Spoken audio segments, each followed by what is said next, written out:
আসসালামুআলাইকুম। আশা করি তোমরা সকলেই ভালো আছো। আলহামদুলিল্লাহ আমি অনেক ভালো আছি। সো এখন আমরা ডিসকাশন করছি গ্রুপ ভার্ব নিয়ে। অ্যাট ফার্স্ট আমি যেটা লিখব বাস্ট ইনটু। বাস্ট ইনটু দেখো এক্সপ্রেস ইমোশন। এক্সপ্রেস ইমোশন, ওকে। কান্নায় ফেটে পড়া। কান্নায় ফেটে পড়া, ঠিক আছে। তাহলে কান্নায় ফেটে পড়া। বাস্ট ইনটু আরেকটা দিই, বাস্ট আউট দিই। বাস্ট আউট, এটা হলো বিগিন সাডেনলি।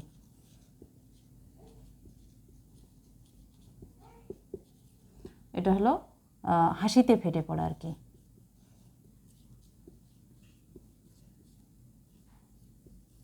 একটা জিনিস দেখো, বাস্টের সঙ্গে যখন ইনটু থাকবে তখন সেটা কান্নায় ভেঙে ফেটে পড়া আর কি। তো জিনিসটি এরকম যে যেমন তুমি যখন একটা স্যাড নিউজ শুনলা তখন কি কান্নায় ভেঙে পড়লা, তখন তুমি লিখতে পারো যে হি bast into tears when he heard the news. heard the news, অর্থাৎ যখন সে সংবাদটি শুনলো তখন সে কান্নায় ভেঙে পড়লো। এখন কথা হচ্ছে যে বাস্টের সঙ্গে যখন ইনটু থাকবে তখন সেটা দ্বারা আমি কি বোঝাবো? কান্নায় ভেঙে পড়া। আবার যদি বাস্টের সঙ্গে আমি আউট দেখি, বাস্টের সঙ্গে যখন আউট থাকবে তখন হবে বিগিন সাডেনলি। তো এটা হাসিতে ফেটে পড়া। দেখা যাচ্ছে যে হঠাৎ করে হাসিতে কি দেখা যাচ্ছে আমি একটা জোকস বলছি, কেউ আমার জোকসটা শুনছে, শুনে সে হঠাৎ করে হেসে দিল। এটা হলো একটা মানে হাসিটা হলো অন্যরকম একটা হাসি, হা হা করে হাসা যেটাকে আমরা বলি। তো বিগিন সাডেনলি। তো মূলত আমাদের গ্রুপ ভার্বগুলোর অর্থ আসে, ইংরেজিতে অর্থ আসে যে বাস্ট, ধরো এরকম আসলো যে বাস্ট ইনটু মিন্স এরকমের আসলো যে বাস্ট ইনটু বলতে কি বোঝায়। তাহলে বাস্ট ইনটু যখন থাকবে তখন আমরা কি করব? Express emotion. তাহলে আমাদের অর্থটা কি দাঁড়ালো? Burst into express emotion. আবার যদি বাস্ট আউট থাকে ইনটুর জায়গায় মনে করো তোমাদের আউট দিয়ে আছে, তখন অর্থটা কি দাঁড়াবে? বাস্ট আউট যখন থাকবে তখন কিন্তু বিগিন সাডেনলি। তাহলে burst out, begin suddenly, burst into express emotion. Clear? তাহলে দুইটার অর্থ কিন্তু আলাদা। ইনটু থাকলে মনে রাখবে, ইনটু শব্দটা আমরা কোথায় ইউজ করি? ভিতরে। মূলত কান্নাটা তো মানুষের ভিতর থেকেই আসে, তাই না? এই জন্য মনে রাখবে যখন বাস্টের সঙ্গে ইনটু থাকবে তখন কান্নায় ভেঙে পড়া। আবার যখন বাস্ট আউট, যখন মনে করো আমরা হাসলে কি শব্দটা কি বাহিরে আসে না? হ্যাঁ, আবার আমরা মানুষকে দেখানোর জন্য হাসি, এরকম একটা না। তাহলে মনে রাখবে যখন বাস্টের সঙ্গে আউট তখন বাস্ট আউট মানে হাসিতে ফেটে পড়া। হাসিতে ফেটে পড়া অর্থাৎ যেমন he bust out when I told the jokes, যখন আমি জোকসটা বলছিলাম তখন সে হাসিতে ফেটে পড়লো, এরকমের হবে আর কি।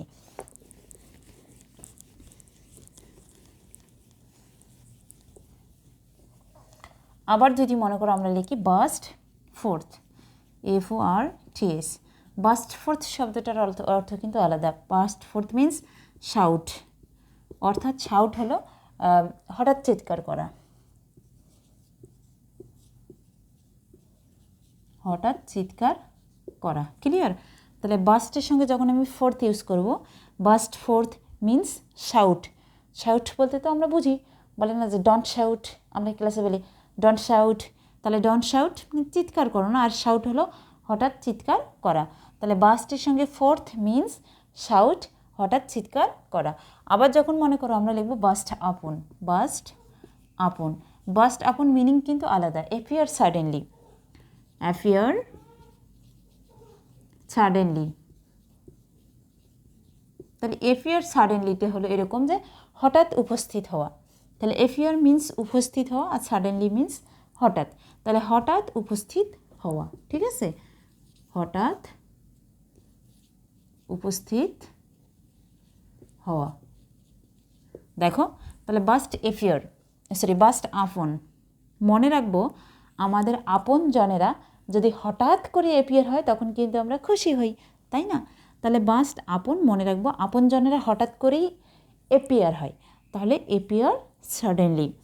আবার বাস্ট ফোর্থ এমনিতে ফোর দেখো FORTH, আবার FOUR এই ফোর মানে কি 4, অর্থাৎ ক্লাস 4। দেখবে যে ক্লাস 4-5 বাচ্চারা একটু বেশি চিল্লাচিল্লি করে, চিৎকার করে, হঠাৎ করেই চিৎকার করে। তো দেখা যাচ্ছে যে ফোর্থ যখন ফোর্থ থাকবে, ফোর্থ মিনস শাউট, হঠাৎ চিৎকার করা। আবার যখন আপন থাকবে মনে রাখবো যে আপন জনেরা হঠাৎ করেই অ্যাপিয়ার হয়, তাহলে অ্যাপিয়ার সাডেনলি। আবার যখন আমরা লিখবো যে বাস্ট ইন কিন্তু পুশ স্ট্রংলি। তো দেখো পুশ স্ট্রংলিটা কি, যে আসলে ধাক্কা দিয়ে খুলে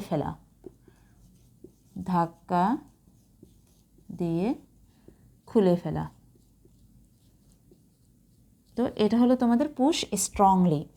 তাহলে যখন স্ট্রংলি মানে কি জোরে, তাই না, আর পুশ ধাক্কা দেয়া। তো যখন আমরা ইন মানে কি ভিতরে, যেমন ধরো আমরা যখন কোনো রুমের ভিতরে প্রবেশ করি, দেখা যাচ্ছে দরজাটা খুব শক্ত, তখন আমরা কি করব, স্ট্রংলি পুশ করব, অর্থাৎ জোরে ধাক্কা দিব, তাই না। কেন জোরে ধাক্কা দিব, আমরা ভিতরে প্রবেশ করব, সেজন্য জোরে ধাক্কা দিব। তাহলে যখন আমরা বাস্ট ইন দেখব, তখন দেখব সেটার মিনিংটা কী রাখবো, যে ইন অর্থ ভিতরে। তো আমরা যদি কোনো কিছুর ভিতরে প্রবেশ করতে যাই, তাহলে দরজা খুলতে হবে, আর দরজা খুলতে হলে জোরে ধাক্কা দিতে হবে, যেহেতু দরজা শক্ত। তো পুশ করতে হবে, স্ট্রংলি পুশ করতে হবে। তো এই যে পুশ স্ট্রংলি, তাহলে যখন বাস্ট ইন থাকবে তখন মিনিং হবে কি, পুশ স্ট্রংলি। আমি আরেকবার বলে নিই, খুব সুন্দর করে মনোযোগ দাও। তাহলে বাস্ট ইনটু মনে রাখবো কিভাবে, মানুষের ভিতর থেকেই কিন্তু কান্নাটা চলে আসে, তাহলে এক্সপ্রেস ইমোশন থেকেই কিন্তু কান্নাটা চলে আসে। অর্থাৎ আমরা যখন অতিরিক্ত ইমোশনাল হয়ে যাই তখন কিন্তু কান্না 2 ধরনের, একটা মানে দুঃখের, আনন্দের কান্না হয়ে থাকে। আচ্ছা যাই হোক, আবার যখন বাস্ট আউট মনে রাখবো, হাসি কিন্তু বাহিরে দেখা যায়, তাই না, আমরা যখন হাসি দাঁতটা দেখা যায়, সব কিছুই দেখা যায়। তো এই যে আউট মিন্স কি বাহিরে, তার মানে bast out begin suddenly.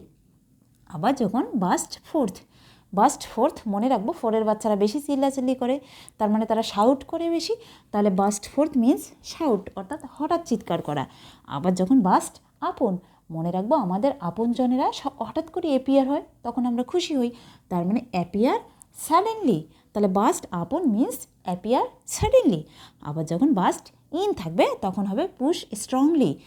In বলতে কি ভিতরে, মনে রাখবো ভিতরে যদি আমরা ঢুকতে চাই তাহলে আমাদেরকে দরজা স্ট্রংলি পুশ করতে হবে, তাহলে পুশ স্ট্রংলি। দেখো এই যে একটা শব্দ, আমাদের মূল শব্দ কী ছিল, বার্স্ট।